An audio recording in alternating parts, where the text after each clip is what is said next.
Are we taping, Jackson? We're taping. I have to ask every week, don't I? Welcome, everybody, to Around the Fort Sectional Championship Week. We are into November. I am Casey O'Boyle with Northeast Indiana Game Night. What a show we have planned for you guys tonight. I'm so excited. I almost couldn't sleep last night thinking about some of the headliners that we've got down in here in the cave and on Zoom. But before we bring in our first guest, I want to do a quick shout out to the Fremont Eagles, Coach Trevor Thomas. And the Eagles are embarking upon what they hope is their first ever sectional championship. That's hard to believe. But you know what? Good for Coach. Good for the Eagles. They're right there. They've got a battle with North Miami. I think they're sitting at 8 wins. Pretty impressive for Fremont. And Coach was nice enough to hook me up with a new helmet. Isn't that a beauty? The Eagles of Fremont. So I got this to add to the collection. Thank you, Coach Thomas, for that. We brought B. Antonio's Pizza up last night for the kids, and they were really pumped, and I know they're excited about this week's game. So we'll talk a little bit more about that later in the show, but thank you for the helmet, Coach. And then last but not least, I know Jackson was excited about this one. This has showed up in the mail. Look at that beauty. To Casey, go IU, Kurt Signetti. Yeah, zoom in on that bad boy. That was from the Michigan game last year, 20-15 victory for the Hoosiers. My daughter Maura and I both were credentialed. Maura was on the field. I was up in the press box where my creature comforts are. And we got that picture with Coach afterwards, mailed it to him, and about 4 days later, it came back in the mail. I got one from Maura too. So thank you, Coach Signetti, and go Hoosiers.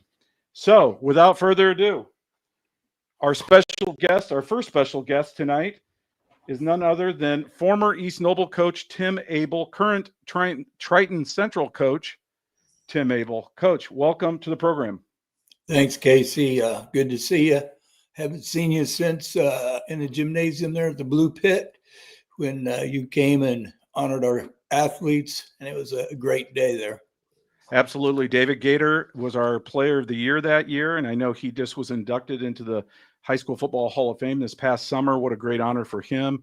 Coach, why don't we, before we start, I'll ask a question first, but I want to introduce our other two coaches on the couch here. We've got Pete Kemp, former DeKalb High School coach, and next to his right, I'm sure you know Coach Curtis from back in the day, and that was a little surprise for you, Coach Abel. Wow. So they're going to have a question or two for you as well, taking you back to your Maconaquah days. But before we do that, let's talk a little bit about that 25-year anniversary commemorating 2000. I mean, we go back a long, long time, and I remember that team. That was such a fantastic East Noble Knights team. It was, really kind of when the program was turning a corner that they've never went back to. I mean, East Noble was one of the losingest programs in Northeast Indiana forever. And now it's a powerhouse, and you were a big part of that. Tell us some of your memories from that season, Coach. Well, we'd be here a long time if I went through all of them, but obviously our team, we're a group of 8th graders that came together, about 25 of them stayed together in a weight room for 5 years. And when they were seniors, they were undefeated on the way through and all that good stuff. However, the year before we got that going, we won our first sectional. School had never won a sectional, and we graduated 15 really good seniors, really good team. So we knew this team was going to be good, but kids had the it factor and had a lot of talent, a lot of great linemen, a lot of great speed at quarterback. All the skill players blended in really good with them, and just one of those special years where the kids had worked for 5 years to get there, and many of them had gone down to the state championship games earlier, and multiple of them said, we're going to be down there someday. And, as a coach, you're like, yeah, that's high goals, let's do it. And sure enough, they followed their dreams and worked hard to get there. Well, it was an amazing season. I enjoyed covering that team so much. It had more than just one or two players. It truly was a team effort. David Gator got a lot of the accolades at QB, but you had studs up and down the lineup on both sides of the ball. And just the route to state was fantastic. And it was just so exciting to see, especially for a program that hadn't had that kind of success. Coach, I'm going to let Coach Curtis segue into something just so our viewers know. You were his first defensive coordinator, I believe, in 1991 at Maconaquah. Is that correct, Coach? You learn from the best, and you learn what to do and all that good stuff. I had 5 head coaches when I was there in the 9 years. Wow. And you glean a lot from all of them. And there was no guarantee of a teaching job. There was a 10-year PE teacher, and I was a baseball coach, but that wasn't truly what I enjoyed doing as a coach. I liked football. So I took a flyer and went south at a 1A school that had won 2 games in 3 years. That was not a very wise decision, but it ended up being okay. Well, it sounds like you've had a heck of a journey, and we can talk a little bit about some of those stops as we move on. Coach Curtis, do you have any questions? I do. Coach, congratulations. Thanks, not only on your career, but on how things are going this season. My first question to you is, how is your family doing? Well, thanks a lot, Bart. How's yours? They're great. And his brother was my co-defensive coordinator.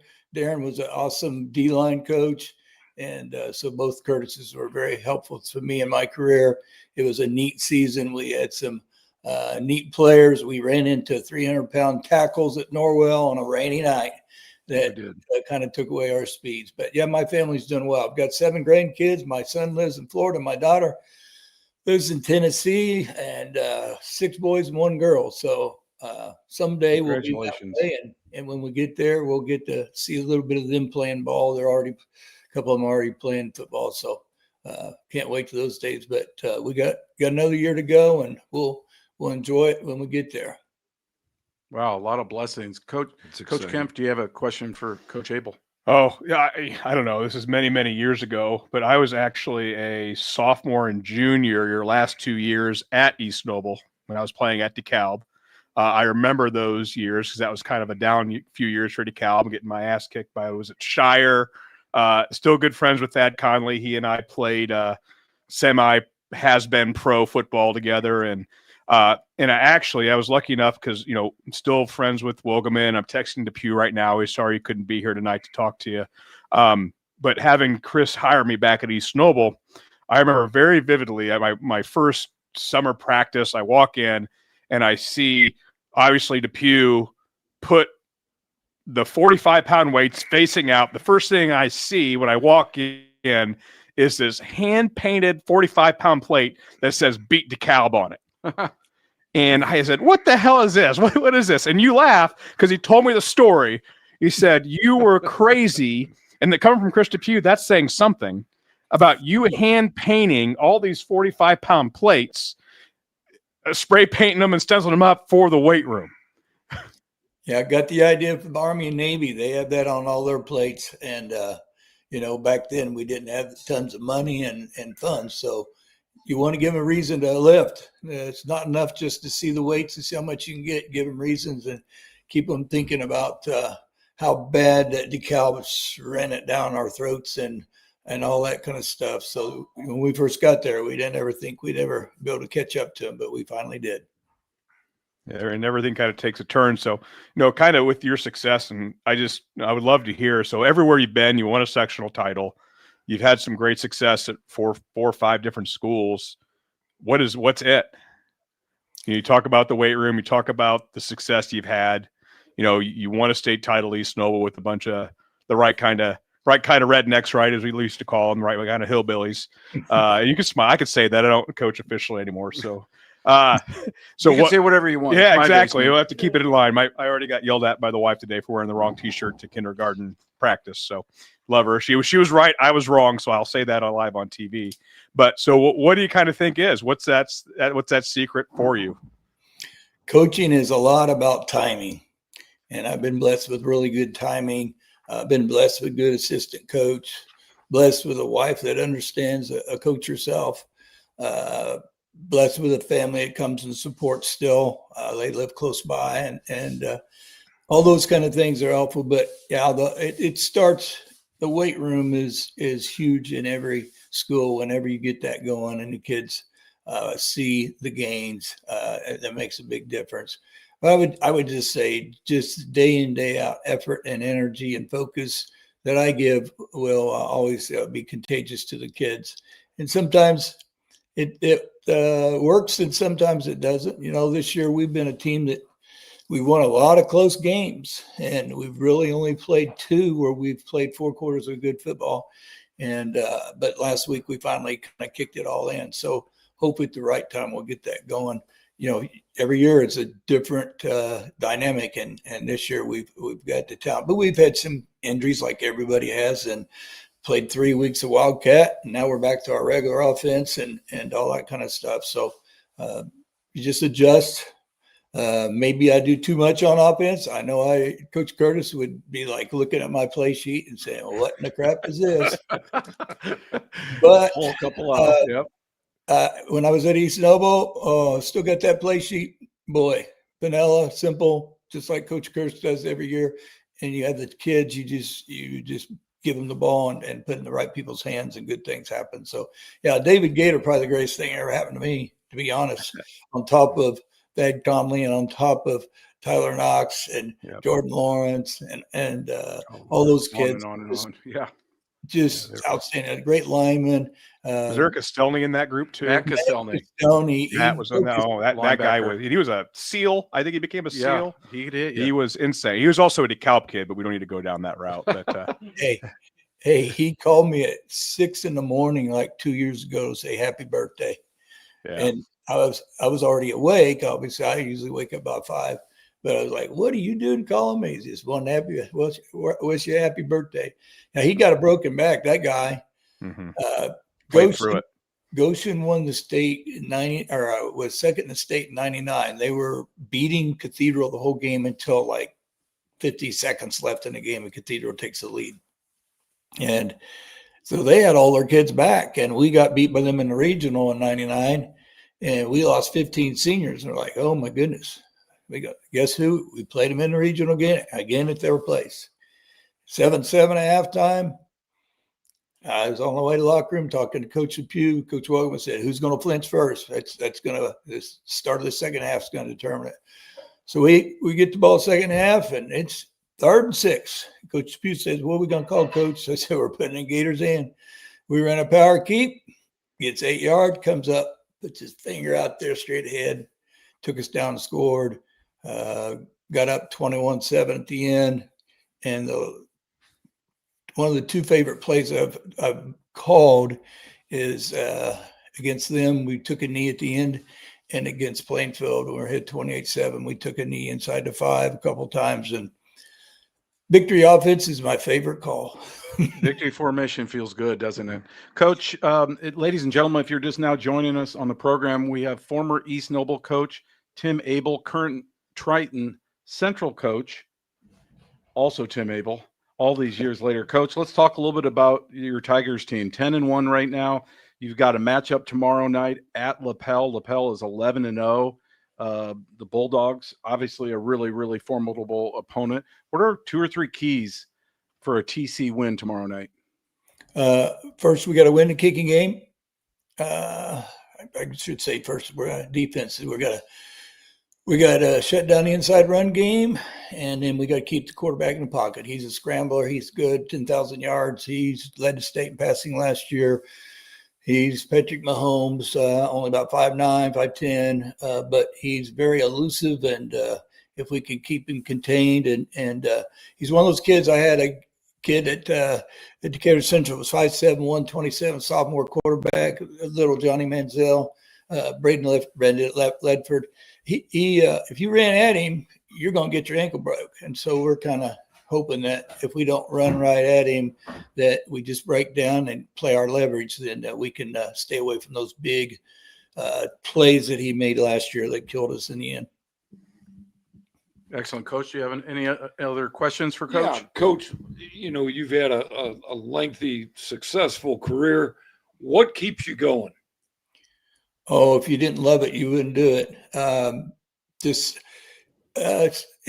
in the blood. It's in the Abel blood. We're a workaholic family, and my wife's family, same thing. She comes from a farming family, and you just get up and get a new job. Hey, right now I'm on the 4 o'clock wake up. My body's 5 o'clock wake up. during summertime and all that stuff. But now I wake up at 4, well, sometimes 3:30, but so I'm now a 4 o'clock person just because I just can't sleep and I got to go get going. So anyway, that's just in our blood. It really is. Brothers and sisters are all the same way. Coach, are you a coffee drinker? I drink a little bit of green tea with ginseng and honey in it with my smoothie every morning. And that's my, coffee brings you up. Caffeine slow or tea just brings you nice and easy and Okay. agreeable. I wouldn't, if I drank a pop in the afternoon, I couldn't go to sleep or I'd wake up at 3 or 2 or earlier. I just couldn't make it through the night. So that's one thing, caffeine, I stay away from. Okay. Fair enough. Do you have another question for Coach? No? This is fun to hear the stories. Well, yeah, and no, I love the appreciate stories too, Coach. context. Why don't you tell our viewers a little bit about your journey, your stops as a head coach, and where you got your start, and some of those decisions that went into, I guess, it doesn't have to be real lengthy, but just as you moved along in your career, like Coach Kemp said, you've had a heck of a run. Well, I really loved my stay at McConnell. Like I said, those 5 coaches and learned a lot from all of them. And starting with Coach Wilson, Dave Coudray, we're still good friends, talk all the time. He's retired now. Mike Berry, I think I don't know if Bart knows some of these guys. Just really good coaches. Mike Berry, he went to Michigan and had a lot of success.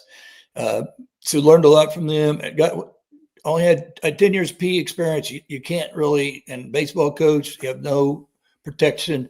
Football and basketball had protection. I had none. So I took a flyer and went to program, had 14 freshmen, sophomore, juniors coming back from the year before. And we've got 25 kids out at a 1A school, North Davies. Oh, by the way, I have been at all levels. I haven't truly, it wasn't 6A when I was at Decatur Central, but we were playing 6A and we beat 6A.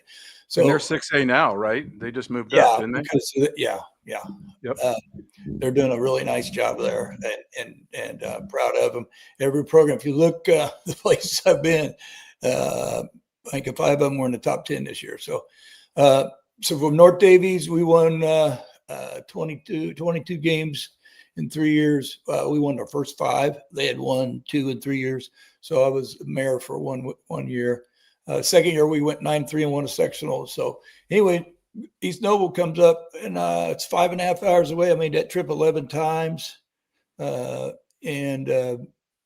were bottom of the barrel.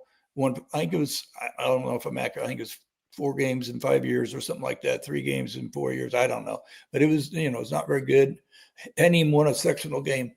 And it was 4 years of growth pains. Our first year, we were 3-0. We beat Homestead, and our best player didn't come to practice Saturday, Monday, Tuesday, and being a young coach and dumb, instead of suspending him, I had a dumb rule. And unfortunately, and I feel bad. Now, if I was a smart guy back then, you don't make those smart line rules, because he'd come back in a couple of weeks, we'd have been a whole lot better. But anyway, we had hard times, but like the 5th year one sectional, and W. Bogosian, who was really good around up state, and then we were able to beat him again. Parents were driving 3 hours to games, getting home at 1 o'clock. They wouldn't spend the night. You got to get back to work. And so that was always scary, driving all the way up to East Noble and all that kind of stuff. I was able to hook up at Decatur Central and be 25 minutes away from parents and my family and all that kind of stuff. So did that. We did that for 8 years. And all the coaches in the world's been hired and fired, and I got fired. I guess I just didn't renew my contract. But anyway, so I went to New Pal, but I couldn't get in as a teacher. So I was driving 25 minutes, 25 miles, 30 minutes, getting to practice half an hour late, 45 minutes late. You don't want the kids to have to go running around town and all that kind of stuff. So it was a unique thing. You're texting and doing all that kind of stuff all day. Don't even get to see the kids. You get to practice, you start to yell at me. I ain't even seen them. Said, "Hey, how are you doing?" So my 3rd year there, we were 30-6 in 3 years. We were number 1 in the state, but the end of the year we were kind of tailing off. We had some injuries, and we played a team that we'd beat early in the season. We got upset. We were number 1. and it wasn't what I was expecting. I knew what was coming. I knew exactly what was coming. So next summer, I talked to administration. Nobody else knew, but I talked to administration about it, and I couldn't even get as a teacher. So there's no way I was going to involve removing people or demoting or whatever. So I just in the middle of summer told I can't keep doing this. I was getting to practice late, and my Decatur was still not going to let me get out early to get over there, and so it takes the fun out of it. So I decided I would just not coach that year. But 10 miles down the road, I called a good friend, and for 1 year, I helped him out for as quarterback and running back coach, and we had a nice little season. I don't want to tell you who it is because it might upset some people, but anyway, then that winter, Doug Seagraves, who helped hire me as an AD at Decatur Central, was Triton Central's AD, and called me and said, "We'd come interview." I said, "Sure." I come interview, and he and Shane Robinson, superintendent. Shane knew me from New Pal because he was from Mount Vernon area. So anyway, I said, "Well, where's the people at?" They go, "It's just us." And so, whoa, I had 40 people when I got hired at Decatur Central. So I was like, whoa, okay, let me go and talk to wife and see what we think. And it's been 12 years of joy.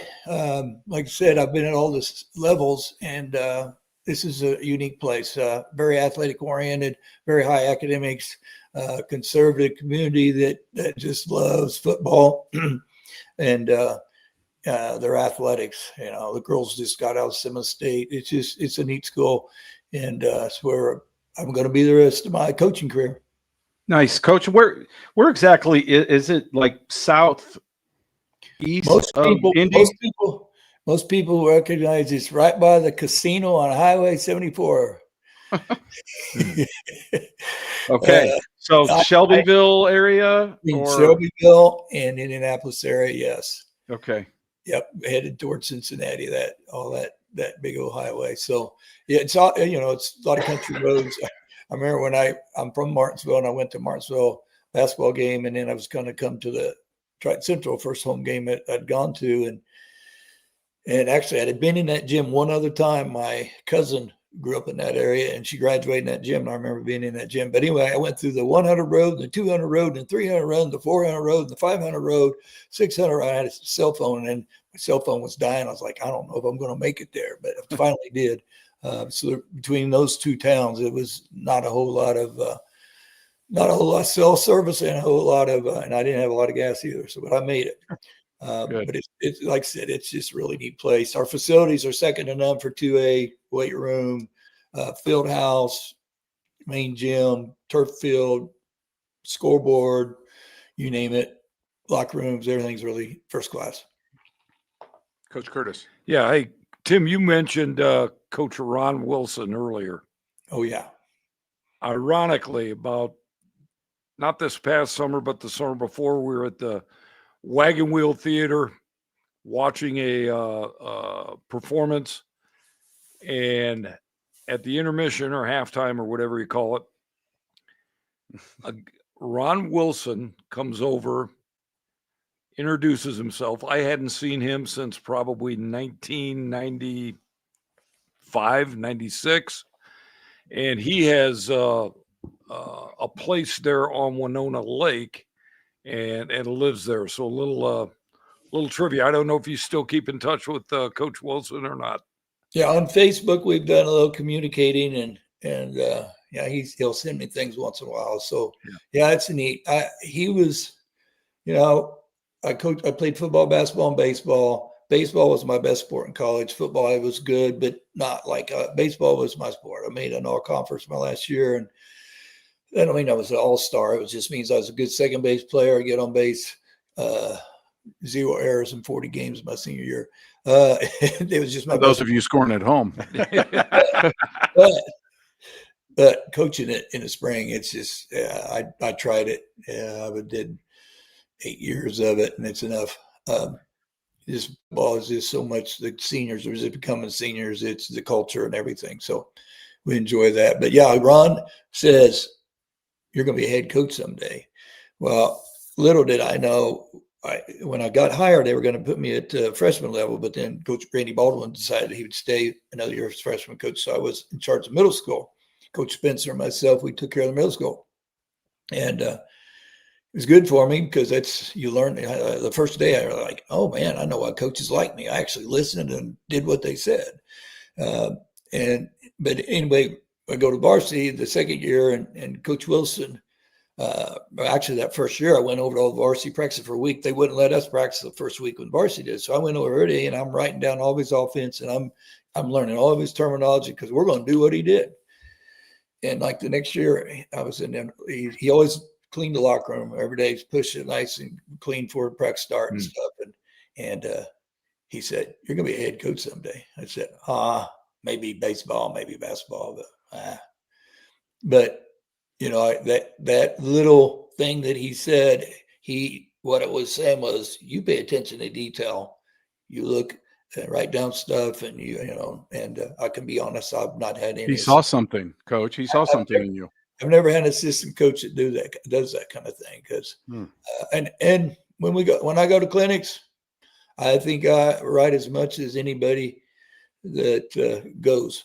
Just if I'm going to be in there, I'm going to be writing stuff down. Now, some of it may be stuff that I've already known or whatever, but it's still putting it paper, drawing it up, all that good stuff. That's how you learn. That's how I learn.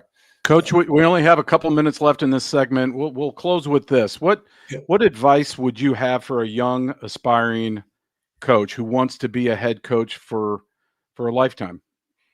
Well, you gotta be at the point where you can't live without it, because it's, in this day and age, it's really tough. Personally, myself, if I were to start all over, I would probably way things are now, I'd probably go the college route. Boy, I tell you, you just don't get paid that much, and it's a lot of work and all that stuff. But the kids that do, we got some young coaches on our staff. I'm excited for them. I try to do everything I can to help them. But boy, it's not an easy thing now with the year-round thing. I think there were 60 some coaches that got out of it last year, and usually every year it's kind of that way. But they gotta be the kind that can't live without it, or live without being a coach. So it's got to be in your blood, and it's got to be something you really aspire to. And then again, better have good timing, because sometimes you get in the wrong place at the wrong time, and things that don't can go sour it. Yep. Well, thank you, Coach. Ladies and gentlemen, this is Triton Central head coach Tim Abel. We brought him on tonight on the program for Around the Fort to commemorate the 25-year anniversary of East Noble's state championship team back in 2000. We'll talk a little bit about a big one tomorrow night between East Noble and Bishop Dwenger. Coach, go get lapel tomorrow night, all right? We'll be pulling for you. Will do. Go Knights. All right. Thank you, Coach. All right, guys, that was so much fun. We're going to shift gears now and spend a little time now with our other legendary coach in the cave, one Bart Curtis. Coach, it's your turn now to be on the hot seat. Let's talk a little bit about your path. I'm going to ask you, I'm going to start with the same question that I just finished with Coach Abel, and then we'll delve into some other things. And Coach Kemp, I'm sure we'll have some thoughts.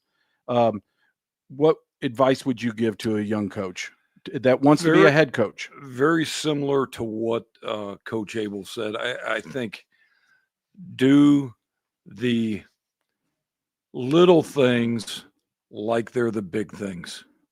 I think that is huge. I think, guys, find what needs to be done.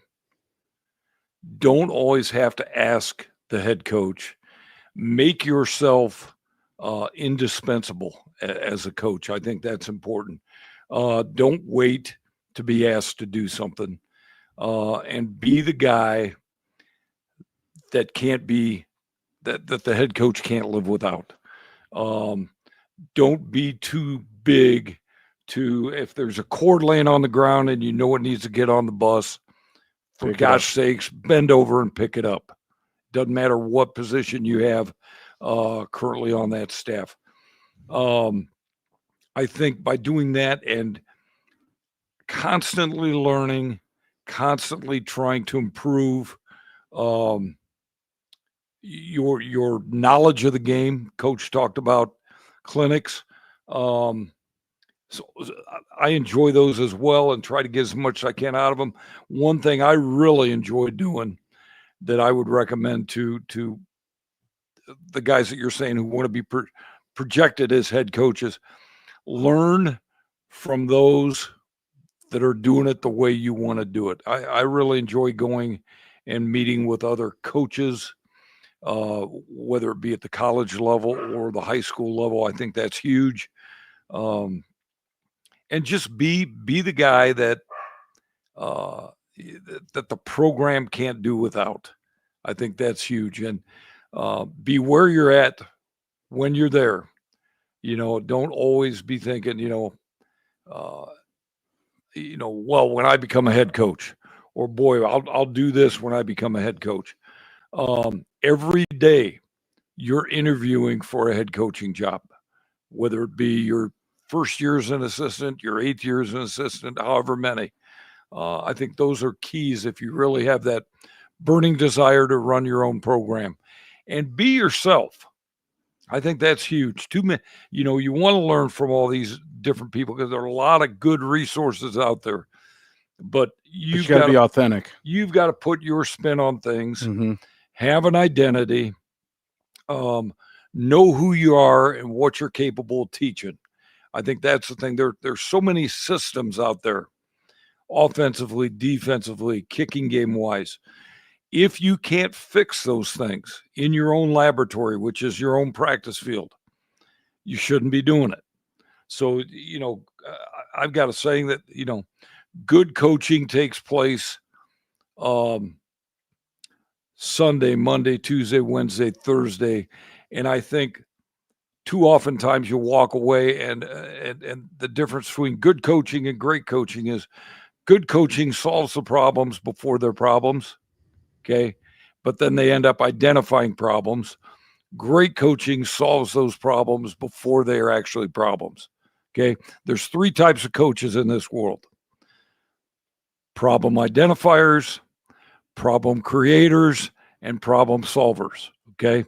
Fortunately, throughout my career, I've had more of the problem identifiers and problem solvers. You don't need problem creators. Mm-hmm. So if you're going to be an identifier of problems, have a solution. Okay. Anybody that's paying $7 to get into a game after the ball snapped and the plays happened, it didn't go the way you want to go. Anybody can say, well, we should have done that, Mm-hmm. or we should have done this. That's easy. Okay. The hard part is having a resolution for a problem before it's an actual problem. So problem solvers, problem identifiers. But if you're an identifier, hey, I saw this brand new pass play the Lions did. Mm-hmm. We need to do it. Okay. Draw up the protection against who we're playing this week. Nice. Okay. Well, usually the chalk stops there. Okay. So if you're going to come up with something for your head coach as an assistant, make sure that you have the answers, that you can identify it down per position, steps A, B, and C. If this happens, what are we going to do? If this happens, how do we react to that? Mm-hmm. I know that was a mouthful, but No. there's a lot that goes into. No, there's a lot. I think if I'm a young coach in the high school scene and I'm thinking about being a head coach, I think there's a lot of really good advice there. Pete, Yeah. do you have a question for Coach? No, I just want to reiterate, he hit so many good points there. I think because I don't know. At one point, I was the youngest head track coach in the state at 21 years old. I had no idea what I was doing, except I was surrounded by really good people. And as Coach talked about, it's learning from the people that are around you. And at that age, I had no idea who I was surrounded by. But being surrounded by like a guy like a Kirk Duncan and then Reef Gilg at Huntington, like I didn't know who I had in my life At the time, I had my time, but I knew that, man, these sons of guns work hard. and they know what they're doing, and they made Absolutely. you better. And, for Kirk, I remember I'm in his room at 10:30 at night. He is so stressed out. He's got 2 slip discs. He's laying flat on the floor in pain. making it through practice, and I'm helping grade papers so he can survive at advance. Like, but I was lucky because I was single at the time, right? So, we were engaged, wife still in college, but whatever that looks like. But at the end of that, I was so lucky because I went to Huntington and worked for Reef. I lived an hour away, so I spent Friday nights breaking down film on the first version before Huddle was Huddle. Like, but knowing that and working that helped prepare me for knowing anything. And really, and talk about learning. My first wing experience, I went with Bob Bridge to the Wing T Clinic in Pittsburgh. So as far as like questions, and I know there's a lot going on here. I just, as a young coach, whatever you can do is learn how to run the business of football. Mm-hmm. A lot of coaches are super emotional. Like coach says, they've identified a problem. They get emotion and pissy about it. And then you ask them questions, they get angry. The biggest evolution of any young coach should be like, how do you remove emotion from the situation? But talking about that was awesome. But I want to kind of come back and bring it back together to things that are really serious. So about 4 years ago, coach had me come in and talk to his team. He probably doesn't even remember this. I was so fortunate. It was right after I'd left DeKalb, maybe 5 years ago now. But I know we've been Mechaniqua, New Prairie, Mishawaka, Warsaw. After we spoke, you took me to an awesome place downtown called the Downtown Eatery. Yeah. Great wings, good cold beer. The most important thing I could ever ask in this situation is, of all places you've coached, which had the best food? That's a tough one. Now that's a great question. That is a tough one. Because your boy's not small. Let your belly do the talking here, Coach. Yeah, I mean, it's grumbling. You just had some B. Antonio's pizza. I really cannot answer that one, other than I know that when I move out of town, usually there's a restaurant or two that goes out of business. So does each location have one? I mean, because there is a little bit of a rivalry between Warsaw and Mishawaka, right? And even New Prairie still runs the bone. So a lot of these places, I know Mechaniqua, when Funk came, they ran like 7 offenses, but all 3 of those places, and Racky was at New Prairie, he ran the bone there. So where you've gone, they've built a culture and a system that's tend to stay. So like even as Kilmer's at Mishawaka, like, so you have all 3 of these places. Where's the best eatery? Like you can't just leave us hanging, man. Like it's kind of like these pits. He doesn't want to shut down all his free meals. He still goes back to these towns. Like, he's got to make anybody mad. No, frequent flyer. There are so many good. So what are some of the most memorable? What's the most memorable meal you've had at each of these places? Well, Fridays became a tradition at Mishawaka, where there's a little place, and they're not open anymore, called Rocks, and it's on the corner of Lincoln Way and Main, and they would serve. They had a special on Fridays: a 3-piece fish and spaghetti. So you would think that that's kind of an odd combination. I would always upgrade it to the 5-piece fish and the spaghetti, and then that was during the season. Then in the off season, there was a Chinese place. I can't even remember the name of it. They closed also after Coach moved. Oh, sorry. They did not close. But yeah, there's just been so many good places to sit down and have a great meal. I've been very fortunate. Coach, let's talk a little bit about your offense. Everybody, we call it Bart ball, right? The wishbone, flexbone, whatever. Run first, pass a couple times a game, maybe. Is that always been who you've been as a head coach, and where did that come from? 1991 was my first head coaching job. So I coached what I knew, which was what we did at South Bend, Washington, a little bit of what we did at New Prairie, which was basically whatever Bo Schembechler was doing at Michigan at that time. So it was, double tights, pro. The games changed so much. But your philosophy hasn't offensively. Well, no, but which is remarkable, I think. The first 2 years I was a head coach led into that. And we were an I formation team, sometimes a 1 back with 2 tights and 2 flankers. And we ran outside zone, we ran toss kick, we ran the trap, just 3 to 5 very basic plays, had a nice quick game.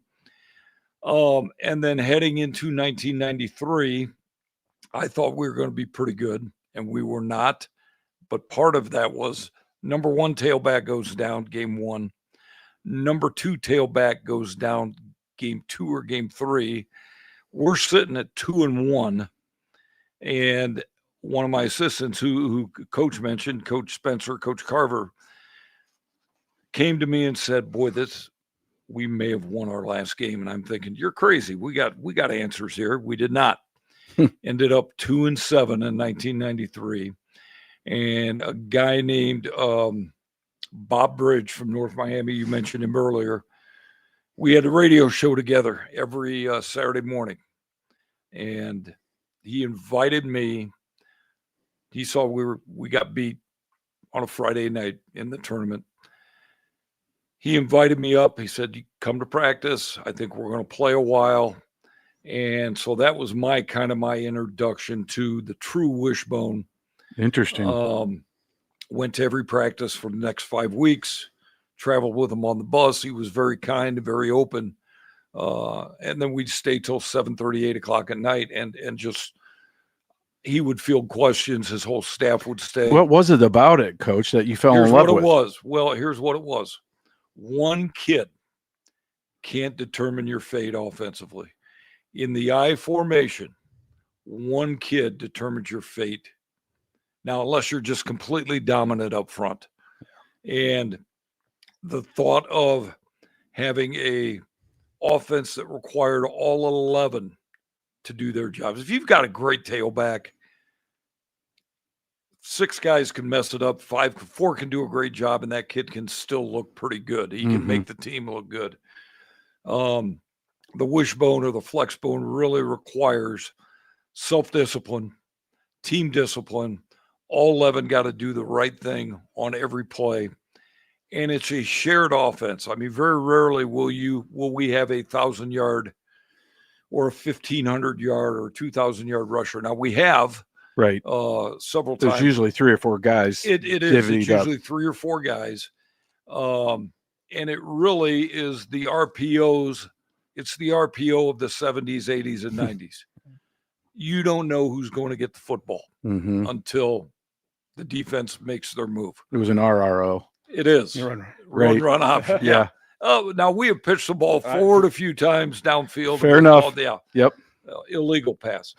But so that's kind of, and then I surrounded myself with people that knew a whole lot more about this style of play than what I did, and made many trips to various places to learn as much as I could. And I've had great assistant coaches that have eaten this stuff up. The main guy on your staff that's got to understand what you're about is your defensive coaches, your coordinator and your staff.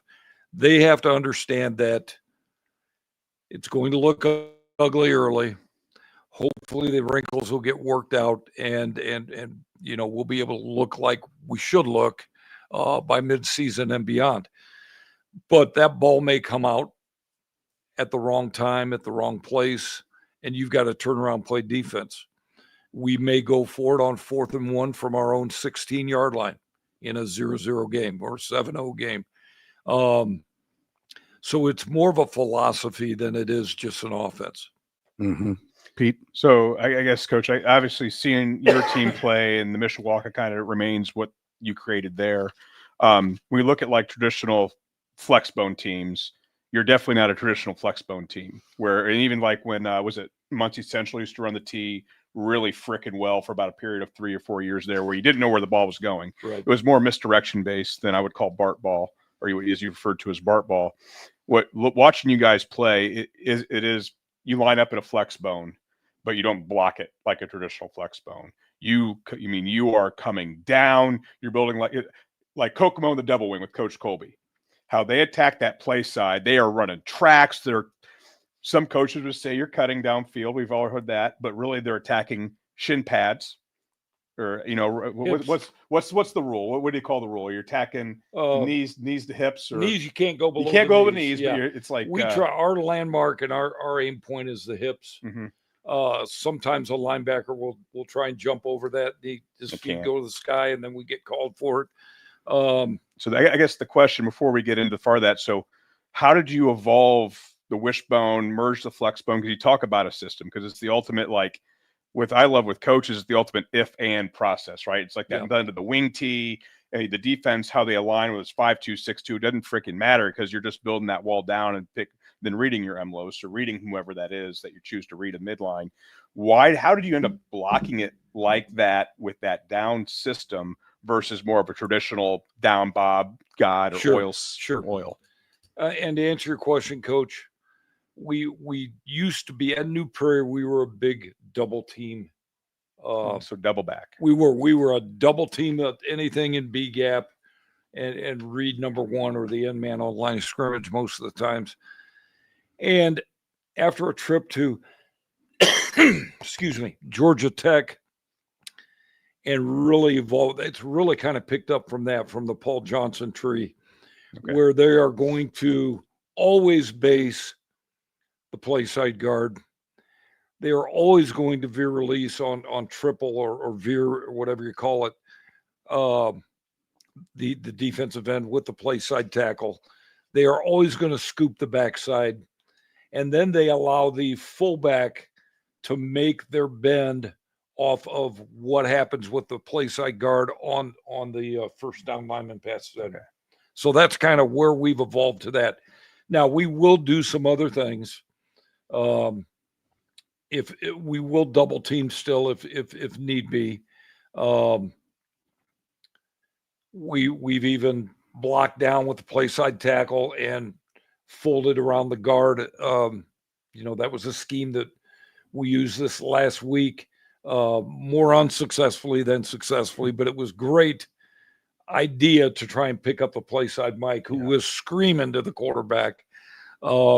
Concord's still in that 4-3, or did they evolve to the 3-3? They played us a couple different ways. They came out this year in the first game, and we practiced pretty much all week against their 4-3 with safeties coming up the line of scrimmage and running with motion and all that.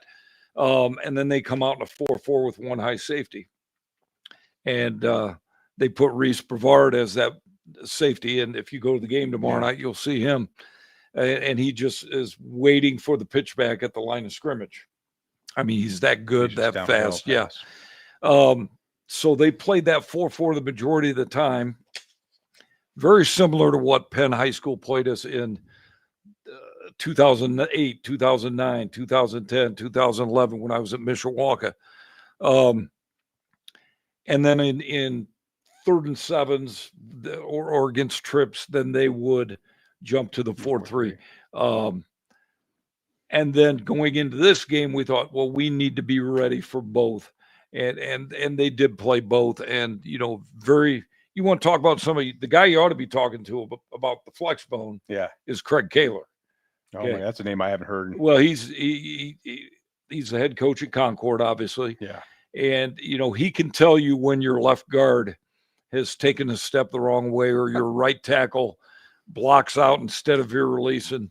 Funny story. We used to scrimmage them when we were at Mishawaka, and we put in just fullback ISO.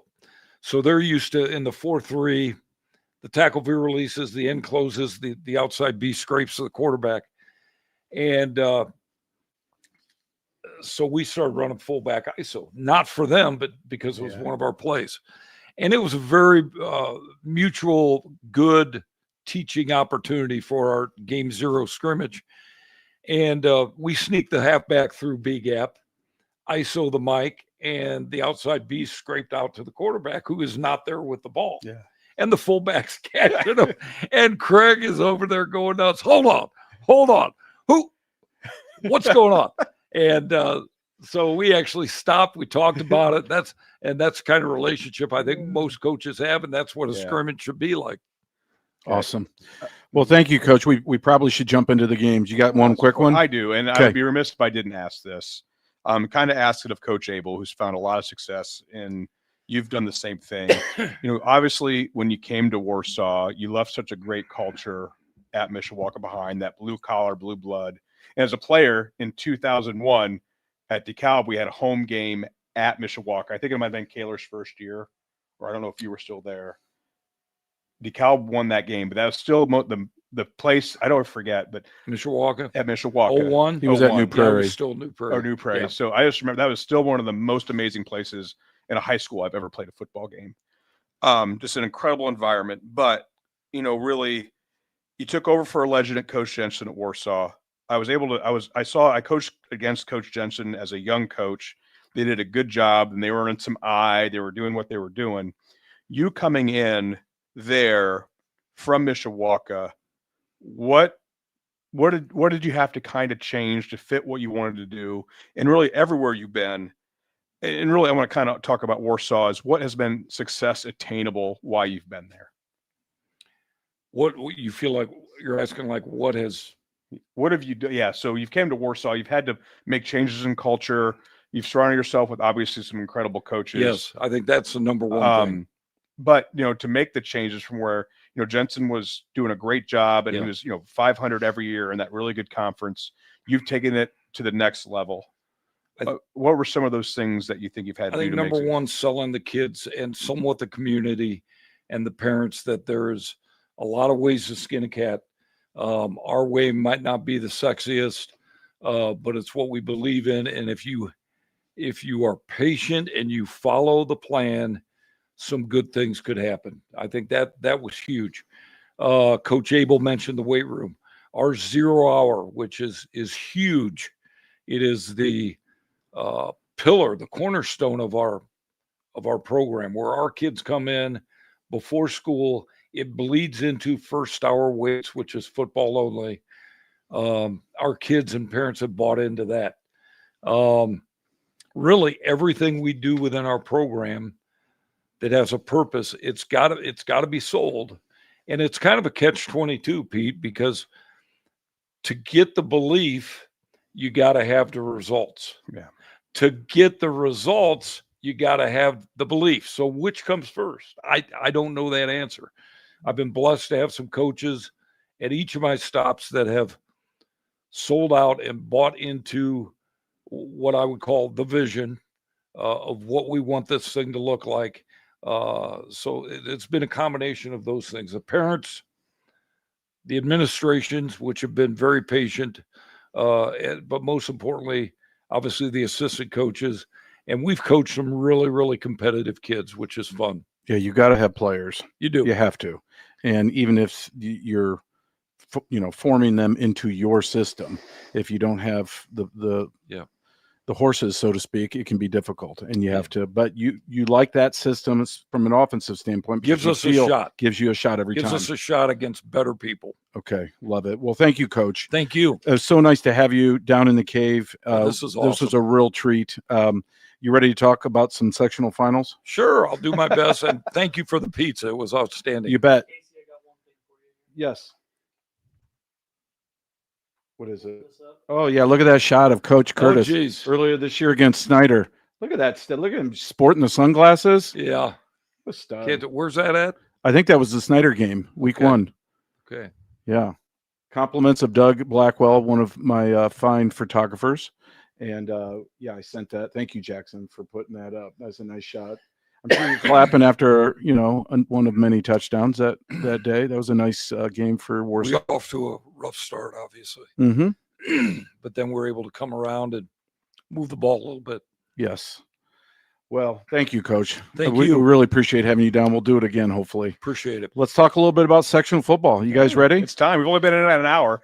No, it's good. Another hour just talking. No, listen, talking good football. We could do it all night. Grease board out. Yeah, I'd be all for it. I miss it dearly, and the hot tea thing wouldn't have done it for me. I have to have the I know. We 5 Lakes coffee. I mean if I was going to offer to send some coffee for Coach Abel, but he won't sleep for a week if he gets that. I'm the exact opposite. I got the Dan Campbell problem. I'm drinking a pot of coffee a day. I'm drinking it at 7 o'clock at night. Like it's an issue. Me too. All right. Well, let's jump in. Give us 5 minutes if you would, Jackson. Let's start in Class 6A, guys. We're going to break these games down. We're not going to make predictions now. We'll discuss that at the end of the show. But we've got a great one here locally in the SAC. Northrop, the 8-2 Bruins, having one of their best seasons, certainly since that 99 magical year under Coach Matt Stinson at Carroll. The Chargers are 7-3. Just 4 weeks ago, Carroll won this matchup 48-37. I think this is going to be another really fun game. Star power galore. You can't help but have a soft spot in your heart for Northrop. But by the same token, Coach Doug Dinan's Carroll Chargers, they've kind of been the big bully here as of late. Coach Curtis, couple thoughts on this matchup. Wow. Well, we play Northrop game 2 next year. Okay. So for me not to pick them, I don't need to give them any bulletin board material for next year. Because us coaches, we keep receipts. Yes. Both teams, highly skilled and so well coached. We've played Carroll 4 times at Warsaw. Fortunate to be 500 against them, 2-2. It's pretty impressive. Well, They've had good teams. They have, and they are so well coached, so physical. They always have an answer offensively for whatever you throw at them defensively. I've only seen clips of Northrop because we've not familiar with them, other than watching some of the highlights and this and that. I think it's going to be a great game. Could go to overtime, but like I said, I'm going with Northrop. Okay. Well, save your picks for the end, Coach. Oh, okay. Yeah. Well, I like. Give you a sneak peek. I You didn't could know flip. how we did Tips that. are allowed to flip. Yeah, that's all right. That's happened. No, you're getting some points too at the end, though, so you'll be happy to know that. Pete, I'm going to come to you real quick here. Yep. 4 weeks ago, 48-37 was that final. Carroll was up 27-7 So until that 24-point quarter by Northrop. They are a second half team. Yeah. Remember when they came back and beat Bishop Dwyer in 21-18? It was all in the fourth quarter. So even if Carroll gets up early, it doesn't mean it's over. Once upon a time, Northrop teams, I think, in the past would fold. Not this team. What are your thoughts on this matchup? Coach Bowen's done a good job. But this is also a little bit different game because this is on a place Norrell's used to being. Carroll, this is the norm. Right. So I think that's the foundation of where we get to go with this. But really, what are we looking at again? With that first game was insane. That third quarter went for like 45 minutes. It was the longest daggum game I think I've ever watched. It was the anti-Bart Curtis game. Yeah. Which, is over in about 45 Clock stoppages minutes, right? everywhere. Oh, my God. Yeah. They both throw the hell out of the ball. Yeah, it was after, I think the game finished at a little after 10. Yeah.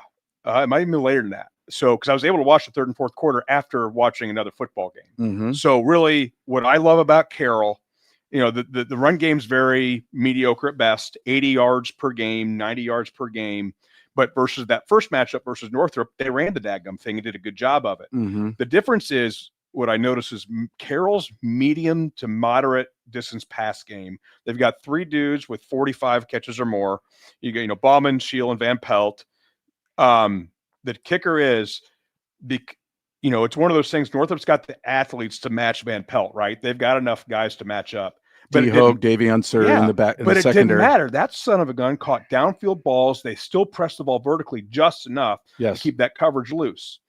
I think you're going to find a lot of that the same. Like Carroll's going to vary their middle ground passing game, get those 3 or 4 yards of carry, as that run game complement. The kicker for that, can the Carroll defense match the energy they had last time for 3 quarters? If they do that, they create a couple turnovers. They manage the football, don't turn the ball over, because Carroll does not turn the ball over, right? That's the big thing. And at the last of it, can Carroll prevent those big plays? In the first week, the first matchup, they did. Yeah. They did, for the most part. Northrop had 2 turnovers in that first matchup. Carroll Mhm. had none. I think this is a great matchup. Also, we've talked about the receivers. Quay Guilford, of course, we have to mention him, all Ohio incredible. State bound.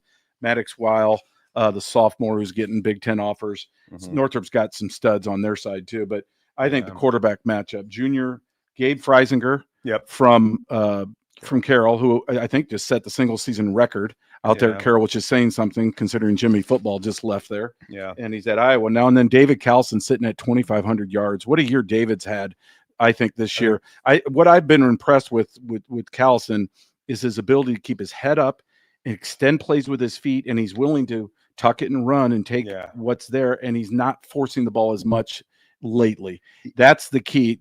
They can't turn the ball over, I think, Northrop, or this could get sideways. Well, I think in that first matchup versus Carroll, he did take off a little bit, just enough to stay effective. And I think he's a more athletic just game manager, but it's going to come down to turnovers. I want to see Carroll complete 70% of those passes on first downs and it's going to prevent those explosive plays. Absolutely. I think Coach thought it was time to wake up. He saw the alarm went off, and he thought 5 a.m. Give me some coffee, Casey. Time to eat. All right, let's jump into 5A. Coach, we're going to pick your brain here a little bit more than normal. because this involves a team that you know very well. The Concord Minutemen at 9-1 invade Chambers Field at Northside. The Legends are 6-4. What are your thoughts here? Let me just ask you point blank. What does Northside have to do to, I think, upset Concord? Well, first off, they can't turn the ball over because Concord takes full advantage of any mistake you make. If you give them extra possessions, they are going to make you pay for it.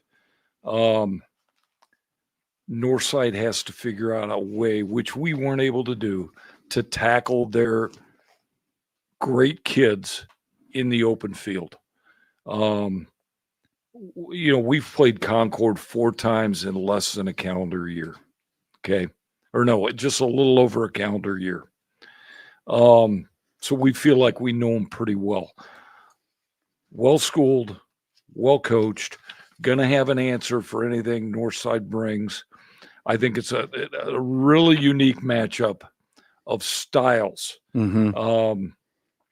And for Northside to, as you said, pull the upset, they're going to have to make some huge plays, Explosive plays, and probably explosive finish some plays drives. and no extra possessions for Concord. Okay. And I think personally, and I'll come to you here, Pete, I think they have to finish drives. They have to have extended drives. Big plays certainly will be part of it, but I think they need to control some clock, dictate tempo, get in the red zone, and then turn those trips in the red zone into points, namely touchdowns. Coach, what do you think? I think right off the bat, I think Northside's ceiling is higher, but I also think Concord's floor is much safer.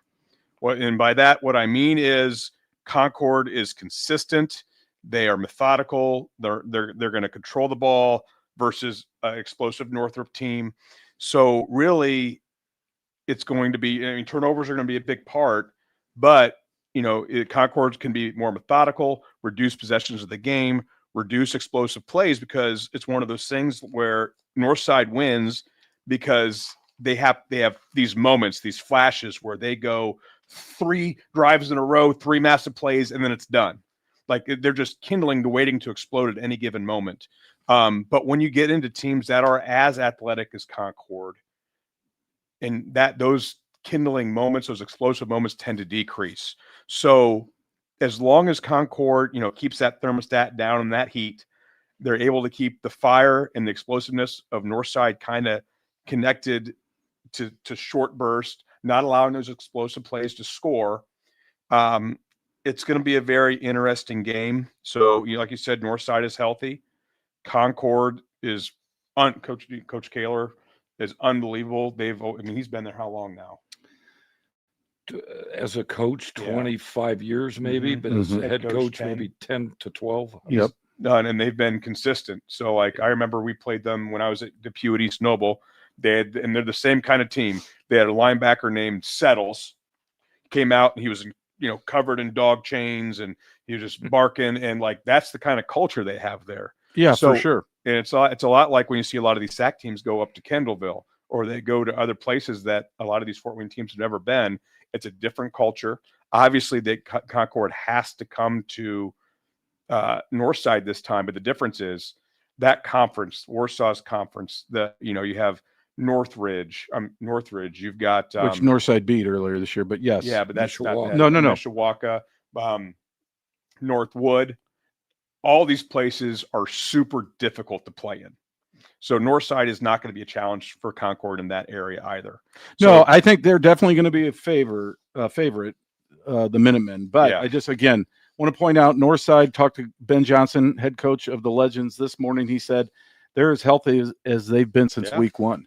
Malik Moore, Mhm. Division I wide receiver, defensive back, probably a safety at the next level, has not played, I believe, in the last few weeks. He's 100%. He's ready to go. Caleb Kingley, the junior running back, who's a really dynamic runner. He sat out most of the season. He's really now just, I think, rounding into shape. I think they are much better than their 6-4 5. record indicates. So even though I think Concord has to be considered the favorite here, Yeah. I think Northside is a dangerous team. All these things have to manifest themselves. They can't turn the ball over. Yeah. right? They got to win some plays on special teams. That can't be just a total giveaway. And I think if they get off to an early start and They they have a keep shot. their heads, they've got a shot if they can hang around. But they've got to play Northside football. It's got to be physical. It's got to be fast, and they've got to win early downs, first quarter, and hang around. And if they do, I think they could put a little pressure on Concord. I think this, I don't say this about many games. This is a first down game. Yes. Like if Concord wins first down consistently and second and shorts, it doesn't matter. Yeah, it may not matter. Mhm. Yeah. Well, I'm really looking forward to seeing a healthy Northside team tomorrow night. Jaden Rivers, the senior quarterback, the transfer from Warren Central, He's had a good has year. had a great year. So it's going to be a fun one. Okay, we're going to skip Class 4A, guys, because we're going to bring in Jeff Mahoney from Summit City Sports at the end of this segment, and we'll talk about East Noble at Dwenger then. So, folks, if you're tuning in for that, stay with us for a few more games. Let's jump into the next one in Class 3A. Garrett, the Railroaders at 6-5, at Angola, also 6-5.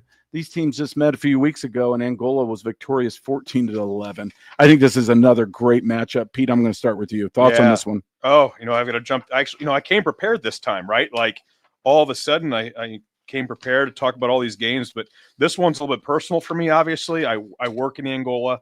My family's from Angola. Coach Wilcox, who I hired at DeKalb, is their DC now. He's done a hell of a job. Obviously, Coach Depew hired me at East Noble, which is one of his biggest regrets, I'm sure. Obviously going to DeKalb from there. He texted and said, "Hi, Coach," to both Coach Abel and Coach Curtis here. Sorry you couldn't be here or make it tonight. But really, this is a game. Garrett's offense is, the best way to put it, has been bipolar. So they've either been on, they've been consistent. You just don't kind of know who's going to show up. They've had flashes of brilliance. So really, I think this is a game because Hawk Hasselman's going to do Hawk Hasselman things, whether he's 3 TDs receiving, last week. whether he's running, whether he's playing quarterback. And I got confirmation he actually does sell popcorn and hot dogs at halftime. Does he? Yes, This with is Hawk surprising. Hasselman and Hornet sauce. Yeah. I mean, you didn't know that, did you? I didn't. But, even like I think this is going to be the Garrett. We don't know what Garrett's going to show up. And it's at Angola. I think the Angola defense is probably because and Garrett is good at defense also. I don't want to cut that out. And they're going to see each other for the second time. I think the Angola offense will be able to vary itself more than the Garrett offense will. I think they'll be a little bit more dynamic, moving Hawk around as they have. And I know Seth can run like 8 different defenses in one scheme. So, we'll see what Garrett does, how they vary their offensive packages, how are they going to effectively move the ball down and down out versus a lot of pressure that, Angola will throw at them. How can they throw the ball just enough to keep them honest on the edges? And really, can Garrett run the ball too? Like Garrett lives and dies with that. Absolutely. But it is a great matchup. I think we all It agree is. with that. Coach Curtis, I'm going to ask you. Garrett has 6 two-way starters. Angola has 3. Is there anything to glean from that in terms of attrition or depth in the fourth quarter? I think in November, no. I think if this game were in August, definitely. Okay.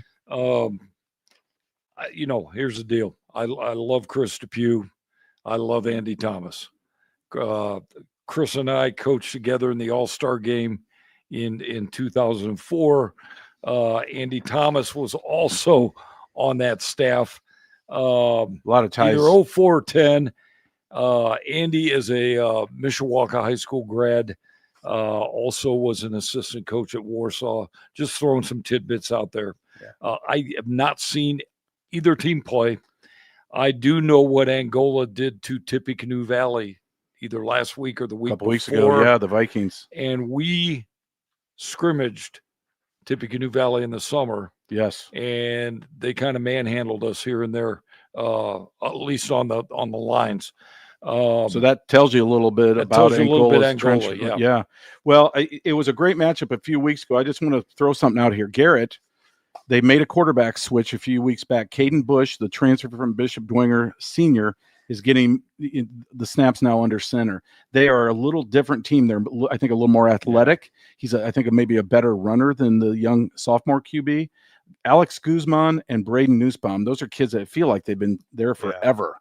Guzman's only a junior. We're going to say that next year for sure. But Mhm. those kids are both playmakers. I think if Garrett, again, you talk about first down football, can win on first down, extend a drive or two, and get a lead, they'll be in a great spot to win this game. But they don't have Hawk Hasselman.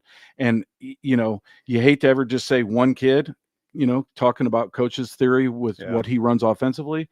But that kid's a playmaker. Yep. I mean, he handles their kicking duties. They don't list him as a return man, but I know he's back there.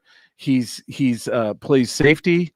He's a running back. He can play quarterback. You know that Yeah. threat of him throwing the ball on a halfback pass is always there as well. And that to me is the difference in this game. Yeah. I would call this a hallway rock fight, right? Like they're just both stuck in that 3-foot hallway in the school. They're both buckled in, and whoever throws the last rock or the biggest rock might have the biggest impact. And Might win. Yep. And the biggest rock in this game is Hawk. Yeah, it's gonna be a great matchup and certainly a fun one for NECC fans. Okay, let's stay in Class 3A. Give us 4 minutes if you would on this one, Jackson. Bishop Luers 6-5 at Ole Miss. Mississinawa is 10-1. And it seems like the Indians have had a lot of really, really good teams here in recent years. They met a year ago, I believe, and Bishop Luers was victorious late. I think this is another intriguing matchup. Bishop Luers' strength of schedule in the SAC, I think, gives them a little bit of an edge. Yeah. And there's no way Mississinawa's seen a line on both sides of the ball as menacing potentially, just in terms of sheer size, as what Bishop Luers presents, especially defensively. What are your thoughts here, Pete? I think Mississinawa, this is what gets Mississinawa every year. Their conference is Mid-level. Yeah, middling. Okay, so you say it much kinder than I do, and I'm glad you had Sure. kind of keep me there regularly. If Mississinawa can get up early, if for whatever reason, for whatever they're doing, they're able to get up 10, they're able to get 14, Get Luers a little uncomfortable. they win the game. I think if Luers goes up 7, I think it's going to be over before 35 points. I know all the data, right? Like, it's kind of a split down the difference, but Luers, that's a different animal. They've seen speed, they've seen size. That's, they're above 500 in the SAC as a 2A school. And not playing up to their standards. I think Luers people would say that. And they're playing a ton of sophomores on those skill positions. Mhm. You got the Gaither kid and Epperson kid at sophomore tailbacks. They really are, even though they're very different runners, they are interchangeable, and they're both so productive. The young QB that's kind of getting all their snaps now is, I think, a little bit more comfortable under center. Yeah. A really seasoned offensive line led by Zach Wall, first team all conference center. But that defense, I don't know if you've noticed or not, Pete, Jaron Taylor, they moved him from defensive end, slid him down now to defensive tackle. I think that's made a big difference too, because now I think they can use his brother, Ale Taylor, to put to the wide side of the field. Yeah. And then use Jaron on the other side, and he's wreaking havoc, I think, a little bit more as a DT versus a defensive end. Coach, your thoughts on this one? I have not seen either team play, so it would really be unfair for me to give an in-depth Fair enough. detail. What I will say is, I know who, that 6-5 record is very deceiving. Yeah. I know there have been years when they've won 3 or 4 games, made it all during with the the regular state season and end up state champions. Yep.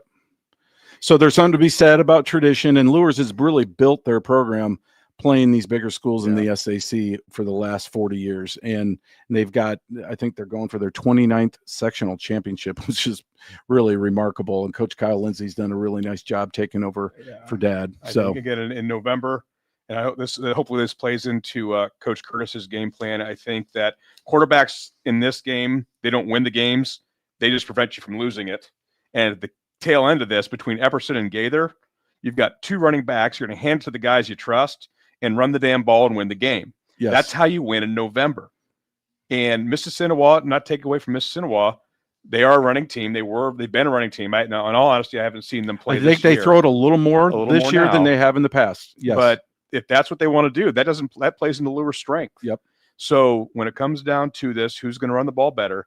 And I have a hard time believing that Luers doesn't do it better than Ole Miss on Friday night. Okay. Well, Mikhail Woodson, the senior cornerback for Bishop Luers, is back this week. He's missed the last couple of weeks with injury. So he is a difference maker, one of the top DBs in the SAC. Talking to Coach Kyle Lindsey this morning, he said the most important thing is they got to cut down on penalties. They had 9 penalties in both of their sectional wins.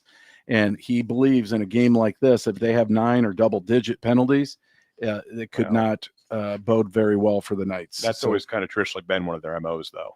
for sure. That's how they play and keep up with these 6A teams, is through that level of scrap. Yep. And so when you play like that, you live by the sword, die by the sword with something like penalties. Well, McConaughey's got some really good running backs. do. They got an athletic QB. It'll be a good game. I wouldn't be surprised at all if this was a Lures blowout, but I also wouldn't be surprised if it goes into the See few who scores minutes. first. We're going to see who scores first. For sure. Okay. Thank you, Jackson. Let's stay in. Let's go down to Class 2A, our only local matchup. Eastside 9-2 are the Blazers at Adams Central. Adams Central again.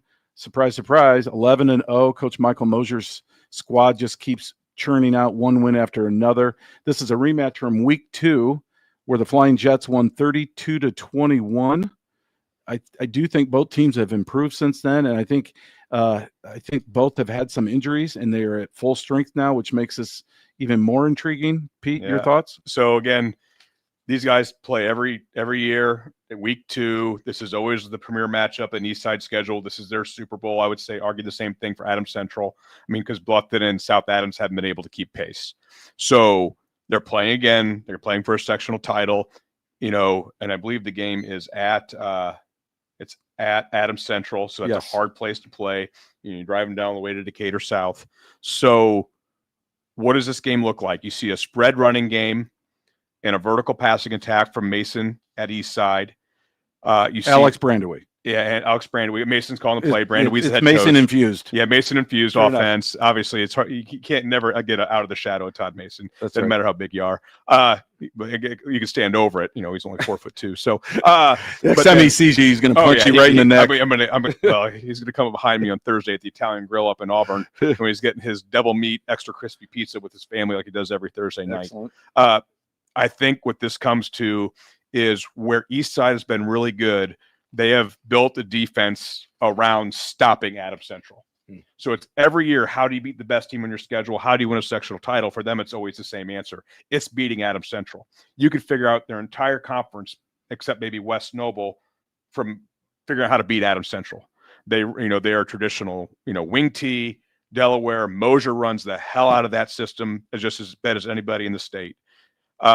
So it's how is Eastside going to change up just enough from week 2 to adjust to stop that running game here? I mean, this is going to be an 8 or 9 drive game. So you're going to have to score for Eastside to win. They almost have to score every time they They're touch going to the have to ball. score 5 times out of their 9 drives. Mm-hmm. That is a hell of an ask. So, especially against that defense. correct. And it's not going to be a big so where Adams Central has gotten Eastside in the past is they kind of lull them to sleep and they'll hit the wheel. They'll hit it back out of the backfield, and Mosier just calls it at the right damn time. I mean, he's so good at it. So can Eastside stay disciplined in the secondary? Can they sustain a run game up front?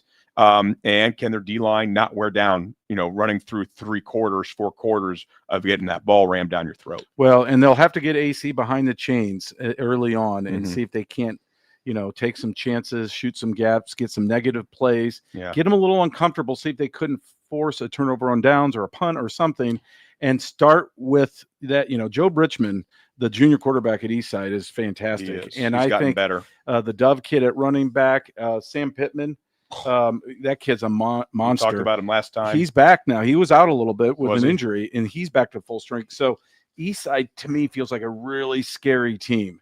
And I know Coach Mosier and the Jets are not going to overlook the Blazers no. because it's a good, well-coached program. Yeah. You mentioned, Coach Mason, who's been around the block.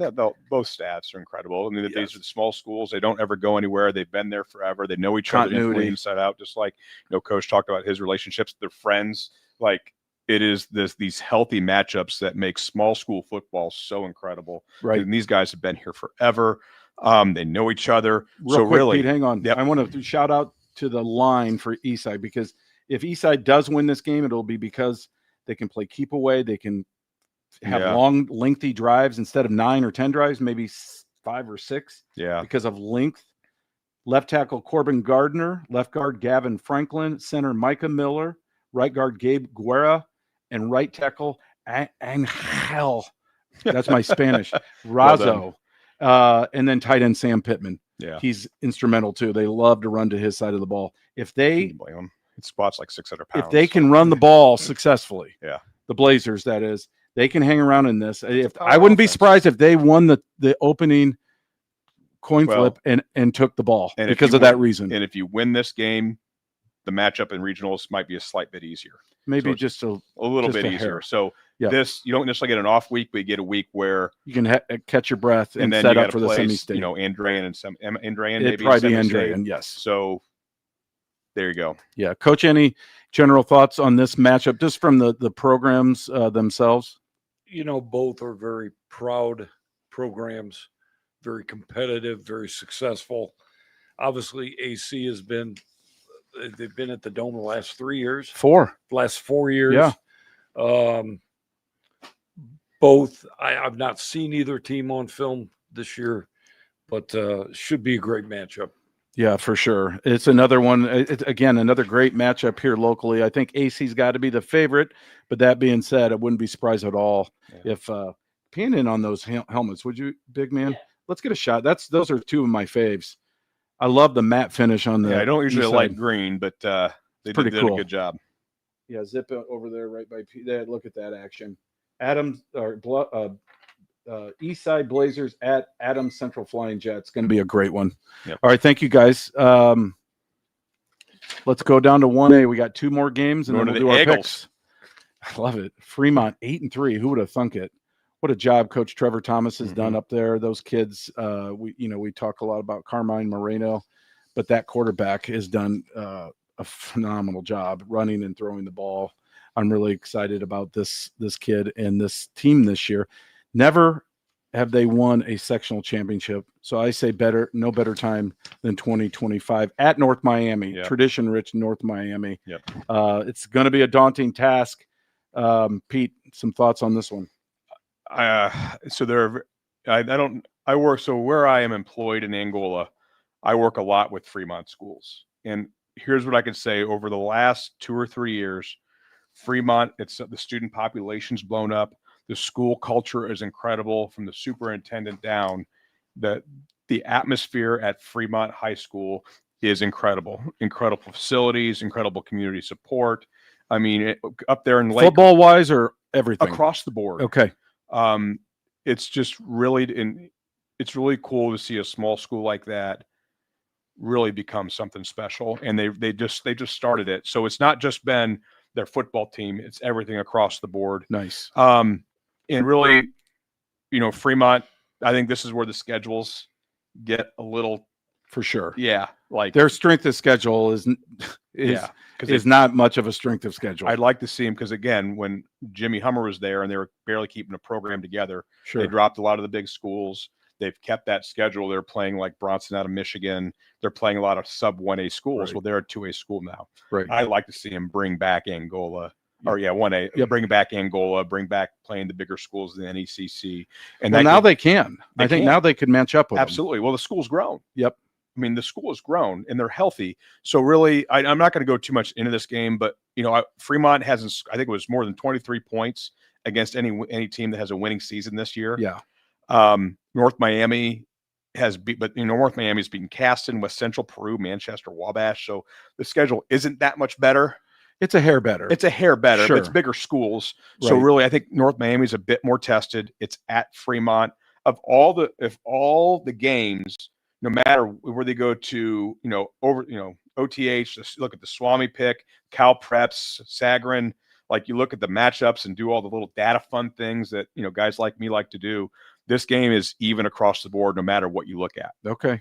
So Even being at statistically- North Miami. even, I Or thought do they? it's at Fremont, isn't it? I thought it was at North Miami. I could be wrong.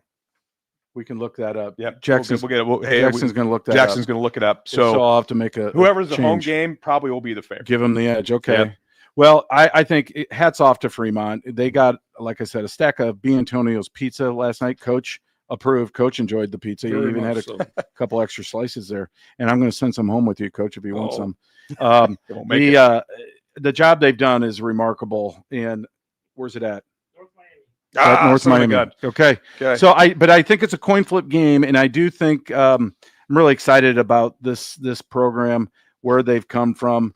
I met one of their assistant coaches who played on the 1987 team. That was my class, and they lost to Jimtown, I believe, 7-6 or something. It was one of their best from the 80s. 90s. It was one of their best teams they've ever had. And they've never won a sectional, so maybe tomorrow night will be special for the folks at Fremont. In every high school football game, 28 is a magic number. You score 28 points, you win 85% of your games. This game is 24. Whoever gets past 24 first wins. Okay. So 7 two-way starters for the Fremont Eagles, which I'm sure North Miami has their share as well. So Jarrett Laughlin is the junior QB. I wanted to give a shout out. 6'2", 190. Good looking athlete. I think he leads them to victory. All right. One more game. Hagerstown, 5-6. I know nothing about Hagerstown. Don't even know their nickname. And I don't even care at this point because they're playing at South Adams, 8-3. You know, South Adams is Tigers, I think. Hagerstown? Yeah, Am I yeah, right? I think you're right. Well, imagine from one tiger to another. Of course you knew that, Coach. It's a cult. First, he's got they don't tell you about the Wishbone Society has their own handshake. They do. I was introduced. Bob Secret. Bridge introduced it to me. I can't talk about it here. I'm no longer a member of the Yeah, society. I don't want to know what it is. Yeah, I will be looking over my shoulder. Hang on, Pete. Yeah, Hang I on. know. Let's just- Got me all excited talking Wishbone football. Well, no, this is South Adams. Of all of our local teams, you look at this. You talked about Sagarin and all their ratings and chances, and they do their prognostications for state championships. Yep. They have the highest percentage to win state. They got a shot. More than Adams Central, more than Dwinger or East Noble, Mhm. more than Carroll or Northrop. It's pretty impressive. Yeah, they're a good Pretty team. so, and I think certainly the run that they made last year, Titus Lehman, the quarterback, I think he had 340 yards. There's a shot of him up on the screen now. He had 340 yards, I believe, 4 TDs. He's starting to round into form. Not built for November. Yeah, Weather's going to cooperate, though. I think. I don't think it's going to be very they windy. are a spread team. Like they do a good job spreading the ball around. Wesley Somerset and Derek McKeon, they've got all the playmakers on that side of the ball. And again, I don't think Hagerstown matches up particularly well with the Starfires. So Coach. I guess we can talk fun stats. So Yes. South Adams has scored 480 points in the season plus. So that's, you're averaging almost 50 points a game. Their point differential is more than 300 points. So when you look at all of this and it comes down to it, and you're right, they're one of the favorites in, Class 1A. Class 1A. Yep. This is a game that we would call this a business trip, right? It's a sectional championship. You feel good about your schedule. You played good football. You have a team like Hagerstown that's, not had have had a good season, but they're sub 500. I mean, this should be a running clock game. You would think. Just taking a wild guess. So, if South Adams does their job, they come in, they stay healthy, they take care of business, don't turn the ball over. It's at home on their turf, and that will help. You know what? And there's really not much to talk about it, but South Adams, we're going to really be rooting them on to make a hell of a run deep into the playoffs. Absolutely. Represent the Fort Wayne area. Love Coach Grant Mosier, And one Mosier of my does a favorites. great guy. So last week, South Adams against Tri-High Mhm. at Tri-High fell down 7-0. Yep. Midway through the first quarter, so they're trailing 7-0, and then Tri gets the ball back and is marching down again. South Adams got an 82-yard pick six to tie the score. If Tri scores there and it's 14-0, I'm not saying it's a different outcome. Yeah. The South Adams won 49-14. But the point is, this is a resilient team. This is a team that doesn't get down. They know with that passing attack, no deficit is insurmountable. And they are so talented in that area. Mm-hmm. As long as Mother Nature doesn't get in the way, either this week or maybe even next week, I think this is a team that could make it all the way. Yeah, well, we don't get snow till Sunday. So this is It's going to melt by then. Yeah, that's true. It's This like is the longest we've been yep. without snow for this point of year. Like, Yeah. this has been a truly mild football season. Yes. No rain, no snow. Nothing. Yeah, it's been Silly. It's been great for Friday night football. Coach, has. any thoughts on this matchup or South Adams in general? South Adams, from what I hear, is very good. Don't know a lot about Hagerstown other than my wife's grandparents live there, so I've been there a few times. Well, that counts. Yeah, That's more than I know, or Pete. What I will say Yeah, is good luck to that's both true. teams. Excellent. Well played. I never took Bart Curtis as a politician.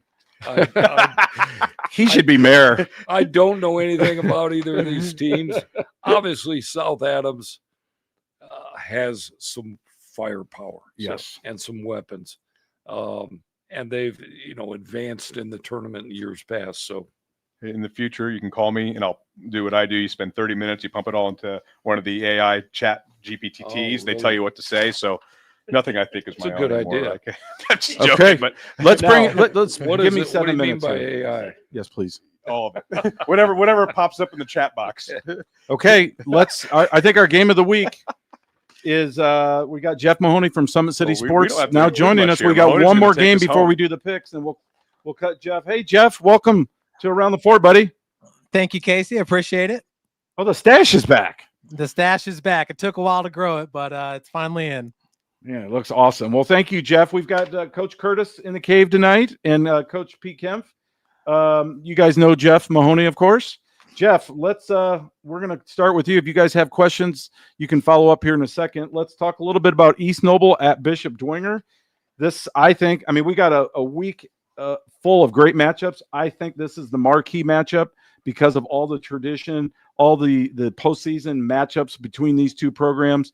East Noble making a run to state last year, thumping the Saints 38-0 on their field. I'm sure Bishop Dwenger has not forgotten that. Let's get your 2 cents on this matchup, Jeff. Yeah, and right after that game happened, Casey, I mean, you knew that the whole defense was returning. The bulk of this Bishop Dwenger team was returning, and you knew that, heading into this season, you kind of circled this matchup in sectional 19, and fortunately for us, the teams were on separate sides, so they are matching up for another sectional title. But yeah, this year it just feels a little bit different, and I think it's because of the depth that Dwenger has in that defensive area, and also what they can do offensively. I mean, you really never know game by game who's going to shine for them, whether it's AJ Shefferly as a running back or lately it's been Houston Ellinger. So definitely an interesting matchup on Friday night. Jeff, real quick, do you think, for my eyeballs, tell me East Noble's not the same team they were a year ago, especially without Dylan Creel pounding the rock? And then I think even some of the guys they lost on the defensive side of the ball, they just don't seem to be at the same level. But the Knights are 11-0, and we shouldn't just discount East Noble, and they're also experiencing a couple key injuries right now. What are your thoughts on just East Noble in general compared to last year's team? Yeah, well, I mean, you named it. They lost 9 starters on defense, 5 starters on offense from a year ago. So that's definitely hard to replace. But, Riley Biddle's been able to mask a lot of that.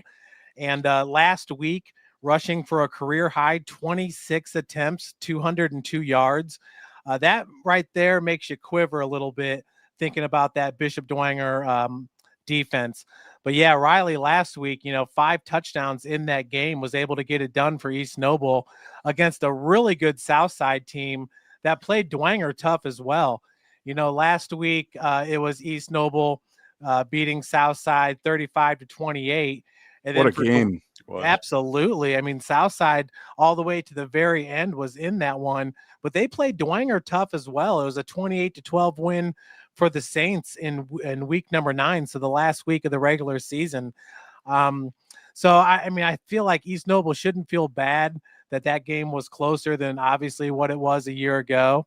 But, they've had to replace a lot on that team, and you feel like for them to have success tomorrow, they're going to have to control the time of possession, basically keep their defense off the field.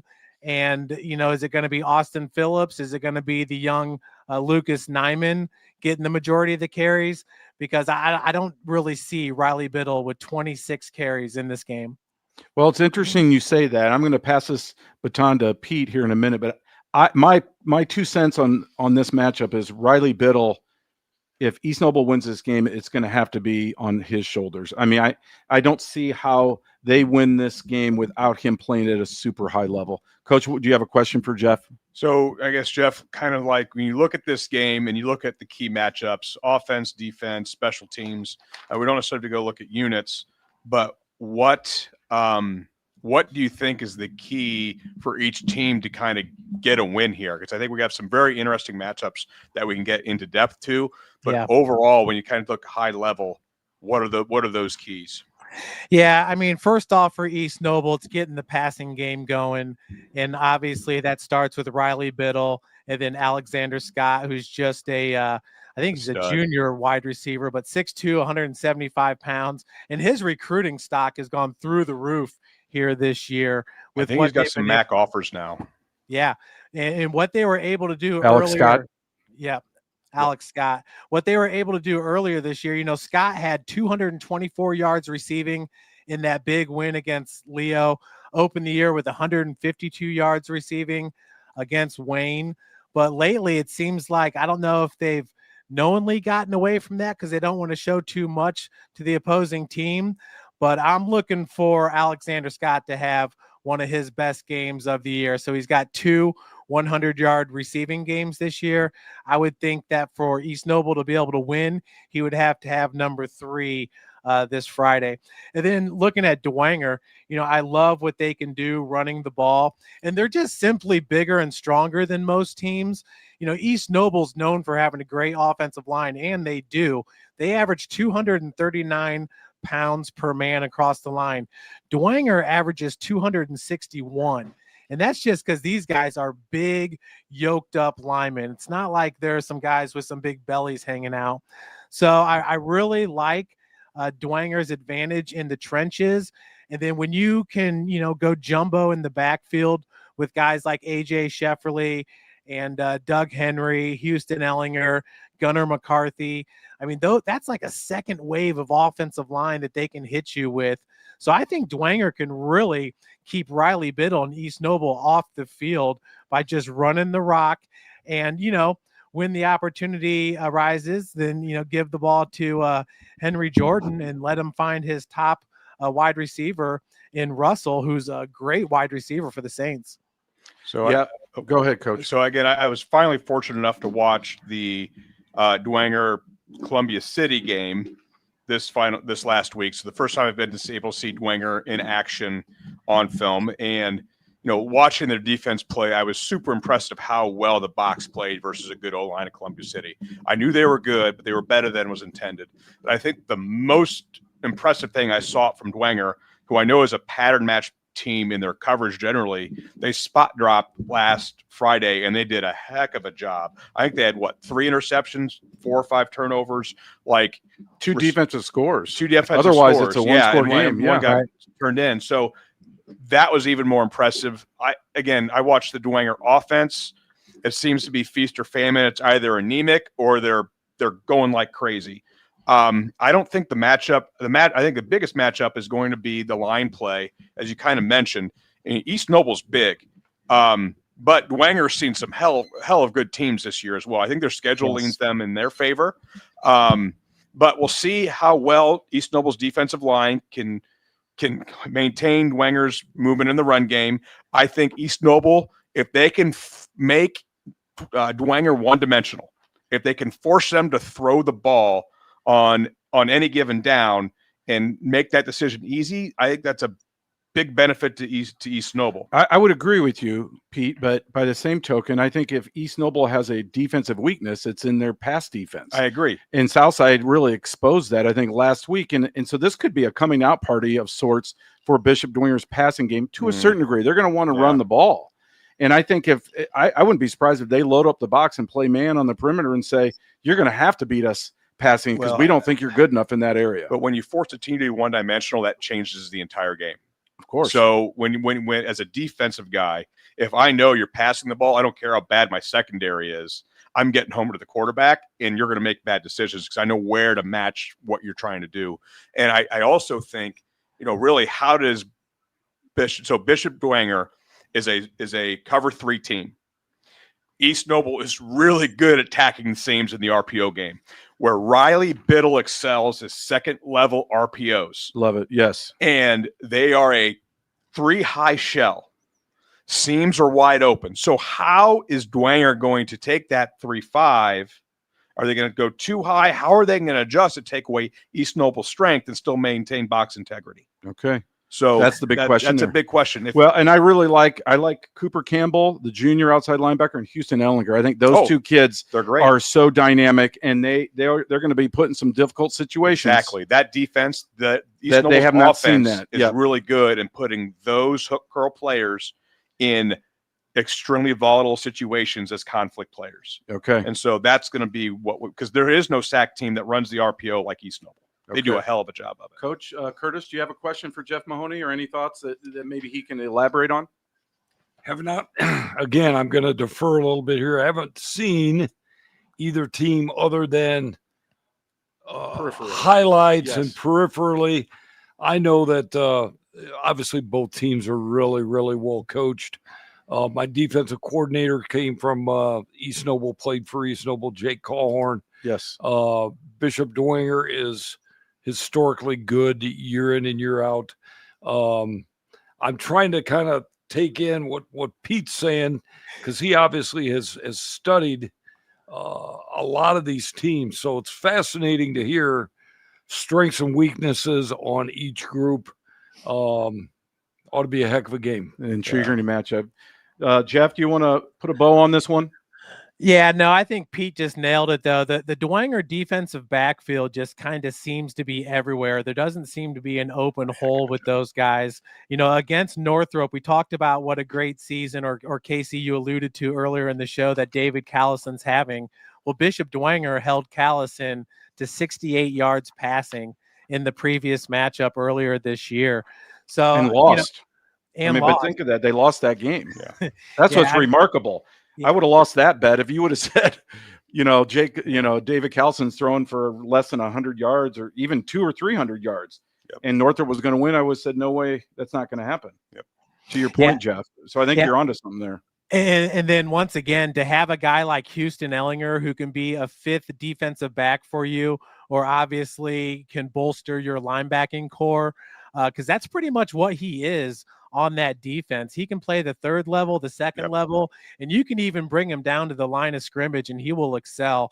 And really, as Houston Ellinger goes, so too do the Saints. And he remembers that loss last year bitterly. And I believe these guys are going to come out with their hair on fire on Friday. Nail on the head. How do you use the hybrids and vary those looks on the defensive side of the ball? Post snap, not pre, but post. Well, thank you, Jeff. We'll be tuning in. Have a great game tomorrow night. Thanks for joining us tonight. Absolutely. Great show, guys. Thank you. All right. See ya. Okay. You guys ready to do some picks real quick? This is rapid fire. That's why we're all here. This is I all don't that know why we matters. talked about anything This else. the coach has been waiting for this all night. He's a closet gambler. You know he is. He has that real conservative vanilla offense, but on the weekends he's got like 5 DraftKings accounts and he's just all over the place. He just heard Abel's down near By the where casino. by the casino. Like, hey, He'll be Yes. making a we're road going to trip. the riverboats in Cincinnati. We I can love- stop by Lawrenceburg and get some whiskey, and we'll Sunrise. call it good. Yes, love it. All right, guys. So in this segment, Coach, I'll just tee you up with the Swami's picks. You can have one quick general comment and then tell me who you're taking, and we'll go from there. I'm going to start with Pete. Class 6A, Northrop at Carroll. Swami says Carroll by 17. Is that too many? Oh, man. So if Carroll dominated that game for 3.5 quarters last time, Yep. Carroll wins again. I think 17 is too much, but I think Carroll wins. I would take Northrop in the points, though. Okay. How about you, Coach Bart? I got to coach against both these schools again somewhere down the road. You Okay? just blame it on the Swami. Northrop, next year, game 2, and Carroll when we go back up to 6A when they redistrict, if that happens. After listening to Pete talk a little bit about this, I'm going to say it's going into overtime and Carroll wins it. Okay, so you're taking Northrop in the points as well. I don't know what that means.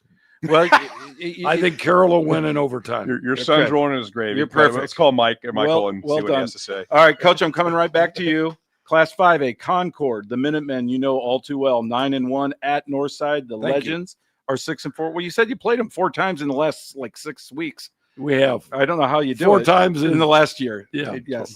Well, Swami says Concord by 13. Do you think that spread seems about right, or will they win by more? I think Concord wins By more than 13? by more than 13. Yes. Excellent. See, he does. He's got DraftKings all over his I cell phone. do. You know he does. I play a little roulette. That's That's it. it. That's it. Bingo. I'm always picking black or red. I don't know what the numbers mean. That's really We're running 32 right, damn It's it. I either put, money on Pro right 32. even or black. There we go. Fair enough. Somehow We're that doesn't only surprise we're me. only running right. I love it. All right, Pete, who do you like? I came prepared. Early down efficiency, field position, and emotional flattening. Concord keeps the Sparks of Northside down. They win by 2 tutties. Okay, so they just get past that. All right. Yep. Class 4A, and coming back to you, Pete. East Noble, undefeated Knights. Oh, proud so- program at Bishop Dwinger, now in 9-2. So Equally proud program. Swami says Dwinger by 11. I coached at East Noble for 3 years, obviously, and I volunteered at Dwenger for a couple after I semi-retired. So I've got friends on both staffs. So this, again, I feel like I'm in a no-win situation. Here's what I'll say. This one comes down to what I will call possession compression. Who wins the 1.5 drives to dictate this game? If, whoever wins 2 is going to win. Did Home the Saints field- win by more than 11, Pete? That's I the know. question. The answer is the Saints win. I take the Saints by 4, so I'm going to take East Noble. In the You like points. the points. How about you, Coach? Dwenger will not win by more than 11. Excellent. He's getting a hang of this. Ah, Well you- done, you Coach. can't- Much ask easier. me. Yeah. Can't it's ask very me. diplomatic, too, the way It you're is. doing it. I'm just Class saying how it is. Class 3A, What I Coach Curtis, I'm coming back to you. Garrett, the Railroaders at 6-5 at the 6-5 Angola Hornets. This may be the best matchup as far as competitiveness on tomorrow night's docket. Swami says Angola by 4. I You say like that? I say by more. Okay. I had Angola by 4-2 in my pre-picks. I'm taking more, though. I'll take the over as a safer bet. Okay. So that's a coin flip for you. All Yeah. right. Is that In better? Class 3A. Is that better? No, that was all right. Okay, I'll take It was pretty efficient. Thank you. In Class 3A, Bishop Lures. We got to get Coach home. I'm gonna have to. I'm gonna have to I make him gotta a cup of I gotta coffee. drive 35 minutes too. Bishop Lures 6-5 at Ole Miss 10-1. Swami says Lures by 2. I know you're taking Lures by more. I only had Lures by 3. Really? Yeah, so I will take Lures. So you're in the saying 2. either a Lures blowout or a close game, and you're going close game. Yeah, I'm going close game. I think Lures wins in a closer one than we were talking about earlier. Okay. How about you, Coach? I believe they'll win by more than 2. Okay. Excellent. Class 2A. Another fun matchup. East Side. The Blazers are 9-2 at 11-0. Adams Central, defending Class 2A state champs. Swami says Flying Jets by 18 points. Coach Curtis, thoughts on that? I do not believe they'll win by 18 points. Okay, so you're taking However, East Side in the I points. However, I do believe Adams Central will win. Fair enough. But But you like an 18-point lead for the Blazers to start with. What do you think, Pete? East side in the points. Okay, you AC guys are- takes. I would take AC on the line. I think you guys are very similar on most of your picks. All right, Class 1A. Pete, coming to you. Fremont having a magical season. Are the Eagles 8-3 at 8-3 North Miami? God, I had this game. at Swami's got Fremont. Fremont by a point. Damn it. I think it's an upset special. It is. You know what? It's at North Miami now. That changes my thinking, but screw it. Fremont brings home a sectional Let's get it championship. done. Superintendent Bill Stick, Coach Thomas, like they have earned this. Let's go do something. You love the special. vibe up there in Yeah, Fremont. I Okay, do. Coach, what are your I'm thoughts? all in. North Miami. Oh, That's a dagger. that's a regional preface. that was a yeah. dagger. That was a Coach Bridge Home. callback. All right, Yes. Hagerstown 5-6 at South Adams. Coach Bart Swami says South Adams by 35. Running clock, third quarter. I believe South Adams will win, but not by that much. Okay, Pete, South Adams and the points.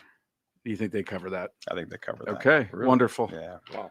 wonderful. They don't. Run- Mosier doesn't. Mosier's all gas, no brakes. He's only got one Okay. gear, Yeah, he's Especially got at one home. year, and Okay. it's spread. And they're and it's averaging fast. 50 a game. Yeah, something like that. and I think Hagerstown scores 7 or 14. Even though your wife's grandparents lived there and had a Yes, farmhouse. And we or now something? know they're potentially named the Tigers. Okay, So it's a believe cult. they are. They're okay, so they're part of the Well, Tiger cult. well done, Coach. All right, well, thank you guys, Coach Curtis.